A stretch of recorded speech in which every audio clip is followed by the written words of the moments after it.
I held a consultative meeting together with the colleagues from Property Department and the City Police of Oshiwana Penduka B Savings Group. The meeting came about when members of the group reached out to the City of Windhoek with concerns and serious allegations that the City of Windhoek is discriminating against certain individuals and so on. When the meeting started, I really also noticed that much of the problems is internal group issues. The process of a group getting land from the City of Windhoek is that the land is allocated to the group for them then amongst themselves to subdivide and choose leadership. In fact, on the deed of sale of the specific group, it is mentioned and also put on the deed of sale that they will be governed by their own constitution. To that extent that the City of Windhoek, after allocating the land, really doesn't have influence or much power and authority over the land that we just allocated to the group. And so amongst engaging, you could also see that there is a serious mistrust, miscommunication, and clearly things has gone wrong. And to my surprise, when this meeting started, I just came to realize that this is a common problem that occurs of these groups. So even at this meeting, there was other groups who were represented by members. So it tells you that this is an issue that we have. The purpose of these groups is to help council distribute land to our residents. However, whilst you think that the city is bringing a solution, down the line you find that you're actually creating a bigger problem, and that is what we have diagnosed at this consultative meeting today. Now, there were serious allegations made, some against the City of Windhoek, some against the leadership of the group. Now, the City of Windhoek looked into some of the allegations that were leveled against the City of Windhoek, and we could see that with regards to the allegations, which, by the way, some of whom we will really have to look into our own pockets to see whether we were really at fault. But most of it is really lack of communication. Most of it is really to be dealt with by the constitution of the groups, because once the land is allocated, it clearly says that the City of Windhoek doesn't have any jurisdiction over that land because it belongs to the group.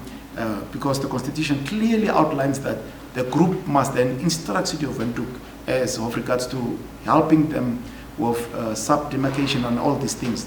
That instruction should come from the groups. But what we are seeing is that original members who were part of the signing process, down the line, I don't know how that happens. Maybe there's a provision made by the constitution, by their own constitution. But you start to see that there's disputes that are happening. You start to see that you have issues. The group itself has got issues. And from the time that this group was formed and the deed of sale was signed up until here, it's many years. They ought to have upgraded to individual plots by now. But that does not happen because of the disputes and because of the mistrust, because it's on the verge of collapsing. And the worrying factor here is for us to see that it is just not one group. We have experience of many other groups who are struggling with similar issues, especially of group leadership. Because once leaders come claiming to be from the group, we establish certain things, whether they are elected, whether they are nominated by the group, and all these things. And it really creates a problem.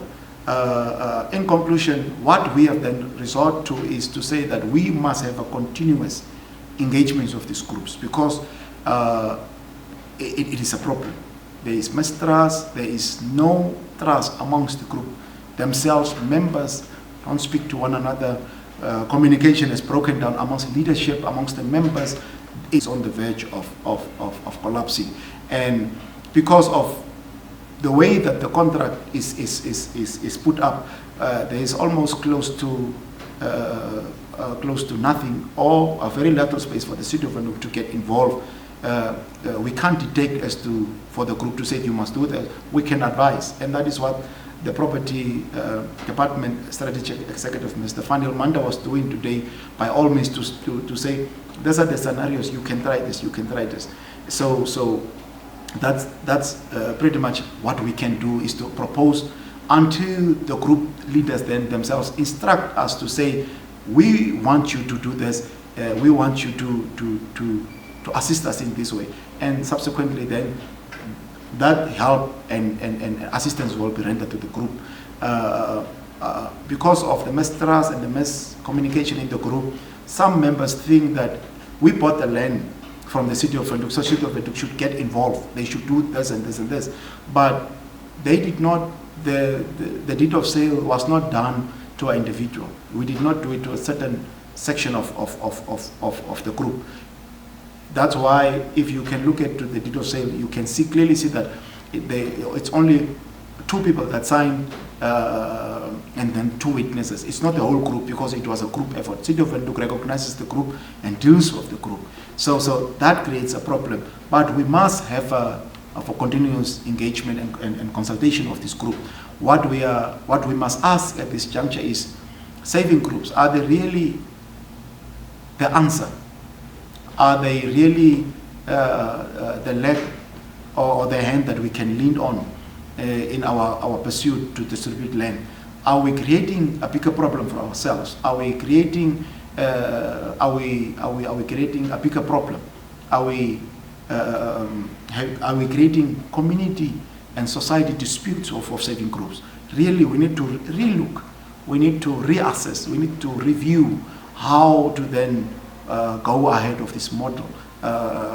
So there's a bigger problem. There's a bigger challenge that we need to deal with. So in my capacity as a member on the City Council, and also as the chairperson of formalization of informal settlements and integration of Grotop into Windhoek advisory committee to Council, we really need to look into the matter of saving groups, because you have people that are claiming that they have paid for their site in the group, and then their money was taken by the group for them just to find out that the same site has been sold to the next person.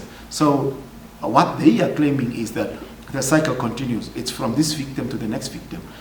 You pay, you are told that this is your site, they pay the money, and then after the money is paid, the same land is then sold to the next person, and the cycle continues. That is what they are claiming. And if that is indeed the case, then we really, as a city, should also really look into this model, because we are serious when we say land must be distributed, our people must have access to land. And for us to get to that goal, there's a lot of avenues that we are using. One of the avenues is saving groups and build together groups. So if we are faced with these challenges, then we really need to come to a standstill and ask ourselves, is these groups really the answer? Are they relevant? Are they still relevant in this time and age? Or must we really continue with them? And if there were success stories, we need to really look at the success stories, call them in, maybe to assist the next group that is suffering. We really need to have a success story, groups that have that can tell a success story, really to engage and to help us. So we are really also thinking of calling a bigger workshop, a saving group seminar, sort of something where we can have those that have succeeded to come in and also to assist, to share the success story, so that we can then see, is it really relevant in this time? But what I can assure the residents of Windhoek is that we are committed to land distribution. Honestly speaking, we are working around the clock for us to distribute land, and saving groups is just one of the many avenues that we are really using for us to get to the goal that we want.